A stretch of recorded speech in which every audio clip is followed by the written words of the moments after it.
Hi friends, പുതിയൊരു വീഡിയോയിലേക്ക് സ്വാഗതം. ഇന്നത്തെ എൻ്റെ വീഡിയോയിൽ നമുക്ക് എളുപ്പം തയ്യാറാക്കാൻ പറ്റുന്ന ഒരു തട്ടിക്കൂട്ടൻ അവിയലിൻ്റെ റെസിപ്പി ആട്ടോ. ഇതിപ്പോൾ നമ്മുടെ വീട്ടിൽ ഇതുപോലെ ഏത് പച്ചക്കറി ആവട്ടെ അത് ഇതുപോലെ ഒന്നെടുത്ത് നീളത്തിന് കട്ട് ചെയ്ത് നമുക്ക് തയ്യാറാക്കിയെടുക്കാമേ. ഞാനിപ്പോൾ എടുത്തിരിക്കുന്നത് മത്തങ്ങയും വഴുതനയും അതുപോലുള്ള കുഞ്ഞു കുഞ്ഞു ഐറ്റംസൊക്കെ ആട്ടോ. ഇതിപ്പോൾ ഏത് പച്ചക്കറി ഇതുപോലെ കട്ട് ചെയ്ത് നമുക്ക് പെട്ടെന്ന് തന്നെ തയ്യാറാക്കിയെടുക്കാം കേട്ടോ.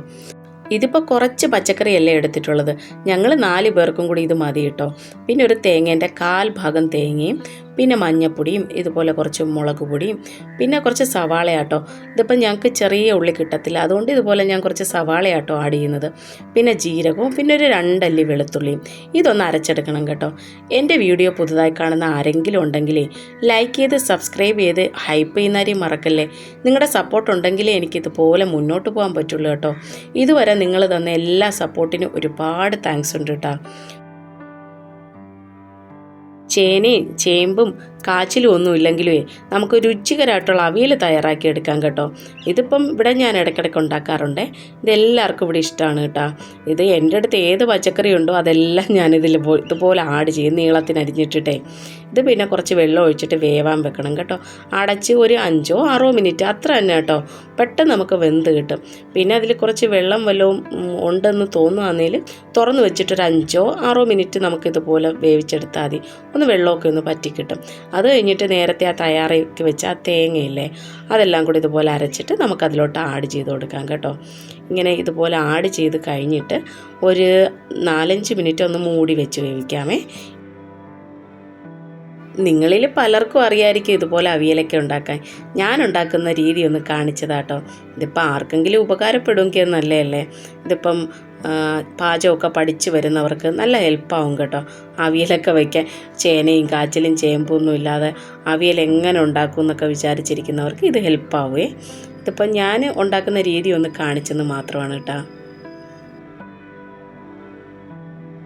പച്ചക്കറി വേവിക്കുന്ന സമയത്ത് ഞാൻ ഉപ്പിട്ട് കൊടുത്തിട്ടുണ്ടായിരുന്നു കേട്ടോ.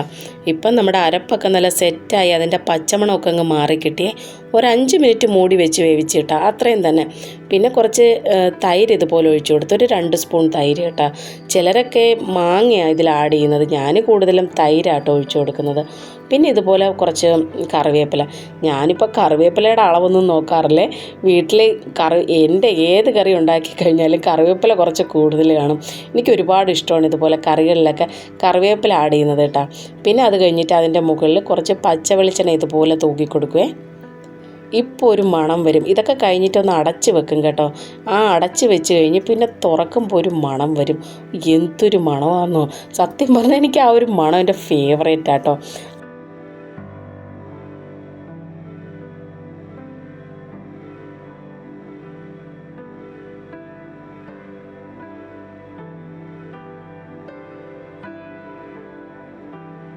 പച്ച വെളിച്ചെണ്ണയും തൈരും കറിവേപ്പിലയൊക്കെ ഈ ലാസ്റ്റ് ടൈമിൽ ഇതുപോലെ ഇട്ട് കൊടുത്തിട്ട് പിന്നെ ഒരു 2 മിനിറ്റ് നേരം ഇതുപോലെ ഒന്ന് അടച്ച് വെച്ച് കൊടുത്തിട്ടാ.